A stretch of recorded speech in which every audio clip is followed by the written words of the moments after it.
ನಮಸ್ಕಾರ. ಭಾರತದ ಸಹ್ಯಾದ್ರಿ ಪರ್ವತಗಳ ನಡುವೆ ಒಂದು ತುಂಬಾನೇ ಪವಿತ್ರವಾದ ಸ್ಥಳ ಇದೆ. ಅದರ ಹಿಂದೆ ಒಂದು ದೊಡ್ಡ ರೋಚಕ ಕಥೆಯೇ ಇದೆ. ಬನ್ನಿ, ಆ ಭೀಮಾಶಂಕರನ ದಂತಕಥೆಯೊಳಗೆ ಇವತ್ತು ಇಳಿದ್ಮೋಡೋಣ. ಹಾಗಿದ್ರೆ ನಮ್ಮೆಲ್ಲರ ಮನಸ್ಸಲ್ಲಿ ಮೂಡೋ ಪ್ರಶ್ನೆ ಏನು ಗೊತ್ತಾ? ಒಬ್ಬ ರಾಕ್ಷಸನ ಸೇಡು ಒಂದು ಪವಿತ್ರ ದೇವಸ್ಥಾನದ ಹುಟ್ಟಿಗೆ, ಅಷ್ಟೇ ಅಲ್ಲ, ಒಂದು ದೊಡ್ಡ ನದಿಯ ಉಗಮಕ್ಕೆ ಹೇಗೆ ಕಾರಣ ಆಯಿತು? ಇದು ನಿಜಕ್ಕೂ ಕುತೂಹಲಕಾರಿಯಲ್ವಾ? ಬನ್ನಿ, ಇದರ ಉತ್ತರ ಹುಡ್ಕೋಣ. ಈ ಇಡೀ ಕಥೆ ಶುರುವಾಗೋದೇ ಒಂದು ಸೇಡಿನ ಪ್ರತಿಜ್ಞೆಯಿಂದ. ಅಂದ್ರೆ ಒಂದು ಸಣ್ಣ ಕಿಡಿ ಅದು ಹೇಗೆ ಹೊತ್ಕೊಂಡು ಒಂದು ದೊಡ್ಡ ಯುದ್ಧಕ್ಕೆ ದಾರಿ ಮಾಡ್ಕೊಡ್ತು ಅನ್ನೋದನ್ನ ಈಗ ನೋಡೋಣ. ನೋಡಿ, ಈ ಕಥೆಯ ವಿಲನ್ ಅಥವಾ ಖಳನಾಯಕ ಅಂತ ಹೇಳಬಹುದು. ಅವನೇ ಭೀಮ. ಈತ ಸಾಮಾನ್ಯ ರಾಕ್ಷಸ ಅಲ್ಲ. ರಾಮಾಯಣದಲ್ಲಿ ಬರೋ ಕುಂಭಕರ್ಣ ಅಂದ್ರೆ ರಾವಣನ ತಮ್ಮ, ಮತ್ತೆ ಕರ್ಕಟಿ ಅನ್ನೋ ರಾಕ್ಷಸಿಯ ಮಗ. ಈ ಒಂದು ಹಿನ್ನೆಲೆಯೇ ಅವನ ಪಾತ್ರಕ್ಕೆ ಒಂದು ದೊಡ್ಡ ತೂಕ ಕೊಡುತ್ತೆ. ಯಾವಾಗ ಅವನಿಗೆ ತನ್ನ ತಂದೆ ಕುಂಭಕರ್ಣನನ್ನ ಶ್ರೀರಾಮ ಅಂದ್ರೆ ವಿಷ್ಣುವಿನ ಅವತಾರ ಸಂಹಾರ ಮಾಡಿದು ಅಂತ ಗೊತ್ತಾಗುತ್ತೋ ಅಷ್ಟೇ ಅವನ ರಕ್ತ ಕುದಿಯೋಕ್ ಶುರುವಾಗುತ್ತೆ. ಕೋಪ, ದುಃಖ ಎಲ್ಲ ಸೇರಿ ಆ ಕ್ಷಣದಲ್ಲೇ ಒಂದು ಶಪಥ ಮಾಡ್ತಾನೆ, ದೇವತೆಗಳನ್ನ, ವಿಷ್ಣುವನ್ನ ಸರ್ವನಾಶ ಮಾಡೇ ಮಾಡ್ತೀನಿ ಅಂತ. ಅವನು ಸೇಡು ತೀರ್ಸ್ಕೊಳ್ಳೋಕೆ ಸುಮ್ನೆ ಹೋಗ್ಲಿಲ್ಲ, ಒಂದು ಪಕ್ಕಾ ಪ್ಲಾನ್ ಮಾಡ್ಕೊಂಡಿದ್ದ. ಮೊದಲು 1000 ವರ್ಷಗಳು ಯೋಚನೆ ಮಾಡಿ 1000 ವರ್ಷಗಳು ಬ್ರಹ್ಮನನ್ನ ಕುರಿತು ಕಠೋರವಾದ ತಪಸ್ಸು ಮಾಡ್ತಾನೆ. ಆಮೇಲೆ ಆ ತಪಸ್ಸಿಗೆ ಮೆಚ್ಚಿದ ಬ್ರಹ್ಮನಿಂದ ತನ್ನಗೆ ಬೇಕಾದ ಅಪಾರ ಶಕ್ತಿಯ ವರವನ್ನೇ ಪಡಿತಾನೆ. ಇನ್ನು ಕೊನೆಗೆ ಆ ಶಕ್ತಿ ಸಿಕ್ಕಿದ್ಮೇಲೆ ಇಡೀ ಸ್ವರ್ಗ ಮತ್ತೆ ಭೂಮಿ ಮೇಲೆ ತನ್ನ ರೌದ್ರಾವತಾರ ತೋರ್ಸೋಕೆ ಸಿದ್ಧನಾಗ್ಬಿಡ್ತಾನೆ. ಸರಿ, ಅಷ್ಟೊಂದು ದೊಡ್ಡ ಶಕ್ತಿ ಸಿಕ್ತು. ಆದ್ರೆ ಅದರ ಪರಿಣಾಮ ಏನಾಯ್ತು? ಅದೊಂದು ಭಯದ ಆಳ್ವಿಕೆಗೆ, ಒಂದು ಕರಾಳ ಸಾಮ್ರಾಜ್ಯಕ್ಕೆ ದಾರಿ ಮಾಡ್ಕೊಡ್ತು. ಆ ವರದಿಂದ ಸಿಕ್ಕಿದ ಶಕ್ತಿಯ ಅಹಂಕಾರದಲ್ಲಿ ಭೀಮ ಇಡೀ ಲೋಕದಲ್ಲಿ ಒಂದು ರೀತಿ ಅಲ್ಲೋಲ ಕಲ್ಲೋಲವನ್ನೇ ಸೃಷ್ಟಿ ಮಾಡ್ಬಿಟ್ಟ. ದೇವತೆಗಳ ರಾಜ ಇಂದ್ರನನ್ನೇ ಸೋಲಿಸ್ತಾನೆ. ಋಷಿಮುನಿಗಳು ಮಾಡ್ತಿದ್ದ ಪವಿತ್ರ ಯಜ್ಞ ಯಾಗಾದಿಗಳನ್ನೆಲ್ಲ ಹಾಳ್ಮಾಡ್ತಾನೆ. ಅಕ್ಷರಶಃ ಅವನ ಭಯೋತ್ಪಾದನೆಗೆ ಸ್ವರ್ಗ ಭೂಮಿ ಎರಡೂ ಥರಥರಾಂತ ನಡುಹೋಗಿತ್ತು. ಅಷ್ಟೊಂದು ಶಕ್ತಿ ಮುಂದೆ ನಿಲ್ಲೋರು ಯಾರಾದರೂ ಇದ್ರಾ? ಇಲ್ಲಿಂದ ಕಥೆ ಒಂದು ಸಖತ್ ತಿರುವು ಪಡೆಯುತ್ತೆ. ಯಾಕಂದ್ರೆ ಇದುವರೆಗೂ ನೋಡಿದ್ದು ದೈಹಿಕ ಶಕ್ತಿ. ಈಗ ಎಂಟ್ರಿ ಆಗೋದು ಭಕ್ತಿಯ ಶಕ್ತಿ.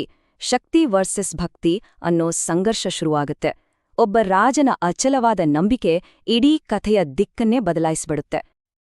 ನಮ್ಮ ಕಥೆಯ ಹೀರೋ ರಾಜ ಸುದಕ್ಷಿಣ. ಇವನನ್ನ ಕಾಮರೂಪೇಶ್ವರ ಅಂತನೂ ಕರೀತಾರೆ. ಈತನ ನಿಜವಾದ ಬಲ ಆತನ ಸೈನ್ಯ ಆಗಿರ್ಲಿಲ್ಲ, ಅಥವಾ ಆತನ ರಾಜಮನೆತನ ಆಗಿರ್ಲಿಲ್ಲ. ಆತನ ಅತಿ ದೊಡ್ಡ ಶಕ್ತಿಯೆಂದ್ರ ಅದು ಪರಮಶಿವನ ಮೇಲಿದ್ದ ಅಚಲವಾದ ಆಳವಾದ ಭಕ್ತಿ. ಹಾಗೆ ಆಗಲೇಬೇಕಿತ್ತು. ಭೀಮನ ಕ್ರೂರ ದೃಷ್ಟಿ ಈ ಶಿವಭಕ್ತ ರಾಜನ ಮೇಲೂ ಬಿತ್ತು. ಸುದಕ್ಷಿಣನ ಮೇಲೆ ದಾಳಿ ಮಾಡಿ ಅವನನ್ನ ಸೋಲಿಸಿ ಜೈಲಿಗೆ ಹಾಕ್ಬಿಟ್ಟ. ನೋಡಿ, ಇದೇ ಕಥೆಯ ಸಾರ. ಎರಡು ತದ್ವಿರುದ್ಧವಾದ ಶಕ್ತಿಗಳು. ಒಂದು ಕಡೆ ಭೀಮನ ಶಕ್ತಿ, ಅದು ವರದಿಂದ ಸಿಕ್ಕಿದ್ದು. ಇನ್ನೊಂದು ಕಡೆ ಸುದಕ್ಷಿಣನ ಶಕ್ತಿ, ಅದು ಅವನ ಜೀವನ ಪೂರ್ತಿ ಬೆಳೆಸ್ಕೊಂಡು ಬಂದ ಭಕ್ತಿಯಿಂದ ಸಿಕ್ಕಿದ್ದು. ಇವೆರಡರ ನಡುವೆ ನಡೆಯೋ ಹೋರಾಟದಲ್ಲಿ ಯಾವುದು ಗೆಲ್ಬಹುದು? ಇದು ನಿಜಕ್ಕೂ ಅದ್ಭುತವಾದ ವಿಷಯ. ಜೈಲಿನಲ್ಲಿ ಬಂಧಿಯಾಗಿದ್ರೂ ಆ ರಾಜನ ಭಕ್ತಿ ಒಂದು ಚೂರೂ ಕಮ್ಮಿಯಾಗ್ಲಿಲ್ಲ. ಅವನನ್ನ ಕಟ್ಟಿಹಾಕಬಹುದಿತ್ತು, ಆದ್ರೆ ಅವನ ನಂಬಿಕೆಯನ್ನಲ್ಲ. ಅಲ್ಲೇ ಆ ಜೈಲಿನ ಮಣ್ಣಿನಿಂದ ಒಂದು ಶಿವಲಿಂಗ ಮಾಡಿ ತನ್ನ ಪೂಜೆಯನ್ನ, ತನ್ನ ಧ್ಯಾನವನ್ನ ಮುಂದುವರಿಸಿದ. ಇಲ್ಲಿಂದ ಕಥೆ ಕ್ಲೈಮ್ಯಾಕ್ಸ್ಗೆ ಬರ್ತಾಯಿದೆ. ಆ ಮಣ್ಣಿನ ಲಿಂಗದಲ್ಲಿ ಅಡಗಿದ್ದ ದೈವಿಕ ಶಕ್ತಿ ಮತ್ತೆ ಹೊರಗಡೆ ಅಟ್ಟಹಾಸ ಮಾಡ್ತಿದ್ದ ರಾಕ್ಷಸಿ ಶಕ್ತಿಯ ನಡುವೆ ಅಂತಿಮ ಮುಖಾಮುಖಿ ನಡೆಯೋ ಸಮಯ ಬಂದೇ ಬಿಡ್ತು. ರಾಜ ಹೀಗೆ ಪೂಜೆ ಮಾಡ್ತಾ ಇರೋದನ್ನ ನೋಡಿದ ಭೀಮನಿಗೆ ಸಹಿಸೋಕೆ ಆಗ್ಲಿಲ್ಲ. ಕೋಪ ತಲೆಗೇರಿತು. ಅಹಂಕಾರದಿಂದ ಗಹಗಹಿಸಿ ನಗುತ್ತಾ, ಏನಪ್ಪಾ ನಿನ್ನ ಪೂಜೆ? ನಿನ್ನ ಶಿವ ನಿಜವಾಗ್ಲೂ ಇದ್ರೆ ಈಗ ಬಂದು ನಿನ್ನನ್ನ ಕಾಪಾಡ್ಲಿ ನೋಡಣ ಅಂತ ಸವಾಲ್ ಹಾಕಿದ. ಅವನು ಬರೀ ಸವಾಲು ಹಾಕಿ ಸುಮ್ಮನಾಗಲಿಲ್ಲ. ತನ್ನ ಕ್ರೂರವಾದ ಖಡ್ಗವನ್ನ ಮೇಲೆತ್ತಿ ರಾಜ ಪೂಜೆ ಮಾಡುತ್ತಿದ್ದ ಮುಗ್ಧ ಮಣ್ಣಿನ ಶಿವಲಿಂಗವನ್ನ ಒಡೆದಾಕೋಗ್ಬೀಸಿದ. ಆದರೆ ಅವನ ಖಡ್ಗ ಆ ಮಣ್ಣಿನ ಲಿಂಗವನ್ನ ತಲುಪೋಕ್ಕೂ ಮುಂಚೆನೇ ಒಂದು ಅಸಾಧಾರಣ ಘಟನೆ ನಡೆಯಿತು.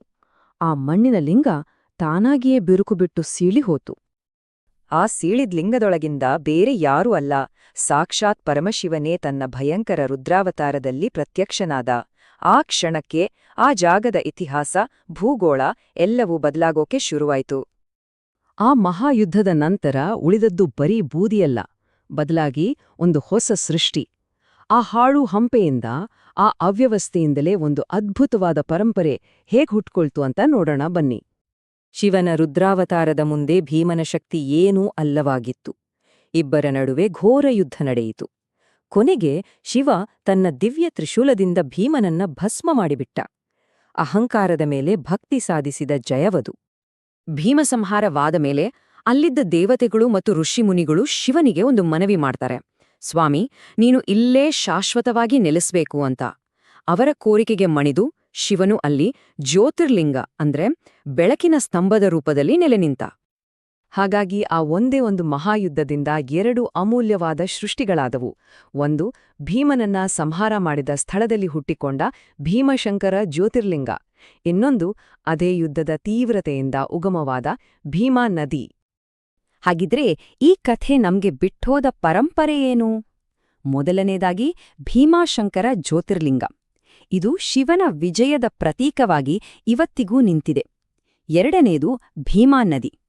ಪುರಾಣ ಹೇಳೋ ಪ್ರಕಾರ ಯುದ್ಧದ ಸಮಯದಲ್ಲಿ ಶಿವನ ಮೈಯಿಂದ ಸುರಿದ ಬೆವರಿನಿಂದಲೇ ಈ ನದಿ ಹುಟ್ಕೊಂಡಿತು. ಇವೆರಡು ಆ ದಂತಕಥೆಯನ್ನ ಜೀವಂತವಾಗಿಟ್ಟಿವೆ. ಅಷ್ಟೇ ಅಲ್ಲ, ಇವತ್ತು ನಾವು ಅಲ್ಲಿ ನೋಡೋ ದೇವಸ್ಥಾನದ ವಾಸ್ತುಶಿಲ್ಪ ಇದೆಯಲ್ಲ, ಆ ನಾಗರ ಶೈಲಿ, ಅದು ಈ ಕಥೆಗೆ ಕಲ್ಲಿನ ರೂಪ ಕೊಟ್ಟ ಹಾಗೆ ಇದೆ. ಕೊನೆಗೆ ಒಂದು ಯೋಚನೆ ಮಾಡೋಣ. ಒಂದು ಸ್ಥಳದ ಗುರುತೆ, ಒಂದು ಕಡೆ ಅಪಾರವಾದ ದೈಹಿಕ ಶಕ್ತಿ, ಇನ್ನೊಂದು ಕಡೆ ಅಚಲವಾದ ನಂಬಿಕೆಯ ನಡುವಿನ ಸಂಘರ್ಷದಿಂದ ಹುಟ್ಟಿದೆ ಅಂದ್ರೆ ಆ ಜಾಗದ ಮಹತ್ವ ಎಂತಹದ್ದಿರಬಹುದು? ಇದು ಕೇವಲ ಶಕ್ತಿ ಮತ್ತು ಭಕ್ತಿಯ ಕಥೆಯಲ್ಲ, ಸೃಷ್ಟಿ ಮತ್ತು ವಿನಾಶದ ಕಥೆಯೂ ಹೌದು.